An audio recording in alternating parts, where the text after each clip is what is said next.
For today's video, magtutur po tayo guys dito sa loob ng barko, which is Adora Mediterranean Cruise Ship.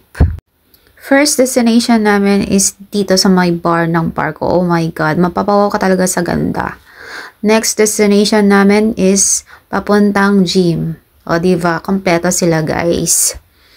And then, pumunta kami dito sa may Sala Olympia kung saan nagmi-meeting yung mga matataas na tao, charis. Basta, ewan ko, basta dito yung pinag-meetingan nila. Ayan, on the way na kami papuntang Gym Olympia. Ayan guys, kompleto talaga sila ng mga gamit. O, diba? Kaya pala yung mga seaman natin is malalaki ang katawan kasi nga may gym naman pala sila sa loob. Ayan, diba? Kompleto. And take note guys, take note. Ayan, kung nakikita niyo yan, yung may jacuzzi pa. O, diba? Sana all social. Mapapawaw ka talaga sa loob ng barko, nakaka-amaze. Yung hindi mo akalain na ganyan yung loob ng barko. Naka-carpet pa lahat. Sana all. At eto pa guys, may salon sila sa loob. O, diba? Sinong hindi mapapawaw? Mapapawaw ka talaga ng paulit-ulit kasi nga may salon pa sila sa loob. Parang naisang ano ka lang, sa isang taon na kompleto lahat. Kaya ma-amazed ka talaga ang social sa loob. As in.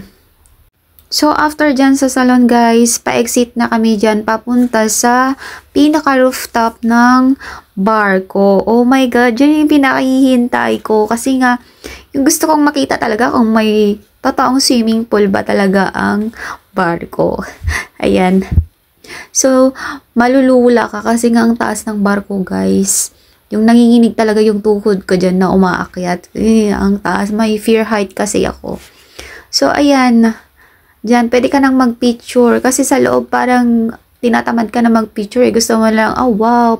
Gusto mo na lang sabihin na wow. Kasi makakalimutan mo talaga mag-take ng picture doon. Kasi nga, na-amaze ka sa loob. Lalo na kapag first time mong pumasok sa barko. So, ayan na guys, nakikita nyo na ang swimming pool. And eto pa guys, magugulat ka talaga kasi may duty free sila. Akala ko wala silang mga ganyan. Yung nakita mo sa airport lang, yung may mga duty free. Pero sa barko meron din guys, mga branded na mga items. Kaso nga lang medyo pricey sa loob. Syempre, barko yan. Mga times 3 na yung mga prices. Yan. Pero kapag no choice ka, syempre, dyan ka na lang bumili para pasalubong sa mga mahal mo sa buhay. Charot.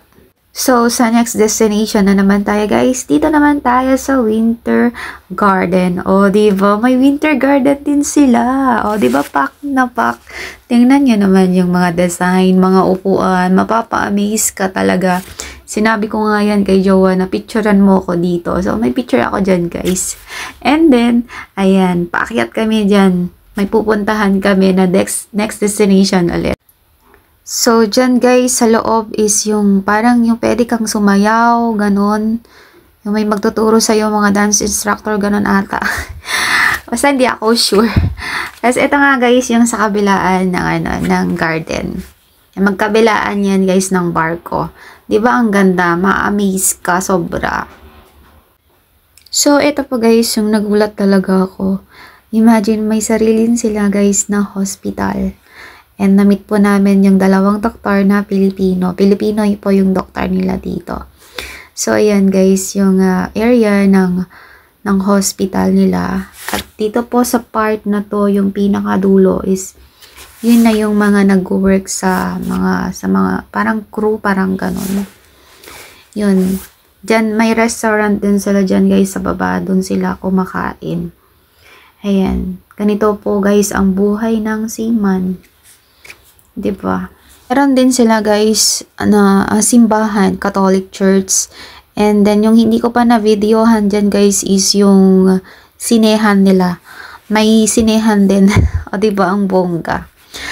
Ayan kung makikita nyo, puro carpet po talaga sa loob. Ito yung pinakabongga nilang restaurant.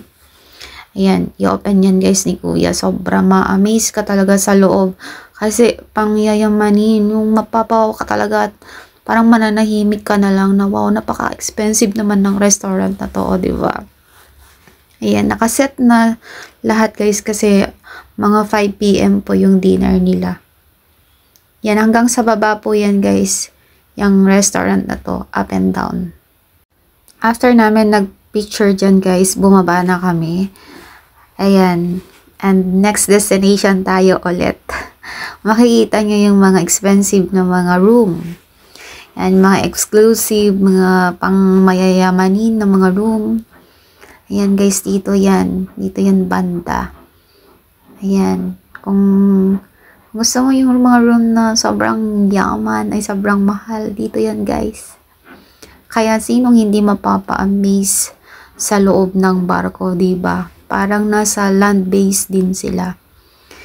Yung parang iniisip ko dati, ano kaya yung loob ng barko? Ngayon nakita ko na, wow, mapapawaw ka talaga at malulula. Kung first time mo dyan pumasok, malilito ka, maliligaw ka, hindi mo na alam kung saan ka mag-exit. So guys, ito yung isang restaurant nila. Yan, mga ang mga trabahador nila dito guys, mga mix, mga Chinese, mga ibang like Nepali, mga ganon guys, yung mga trabahador nila dito. O diba? Ang bongga. Dito lang guys sa labas to guys yung restaurant na to. Hindi siya sa loob. Yung sa may pintuan. I mean mga sa may makikita mo sa labas. Yan yun. Ayan guys yung yung elevator nila. Sobrang taas. Ito naman yung isang restaurant nila. Sabi ko nga, bakit ang dami yung restaurant dito kuya? Siyempre, yung mga passenger nila guys is umaabot talaga ng 3,000 plus. Mga nagtatrabaho sa barko, umaabot din guys ng 3,000. So, in total, nasa 6,000 sila something. Yung nasa loob ng barko. Imagine, di ba, ang dami. Parang nasa isang community ka na talaga. For example, parang nasa isang town ka na talaga yung loob ng barko. Yan po yung transparent na hagdan guys. Then paglabas dyan, may makikita kang swimming pool ulit na maliit, and then yan. Tapos, yan restaurant. O, diba, bongga. Out nga pala kay Kuya Willie. Salamat.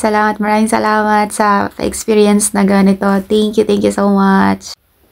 Ito guys, yung barko nila. O, diba, ang laki talaga, as in.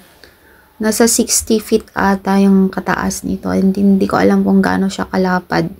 So, hanggang dito na guys ang aking video. Thank you for watching.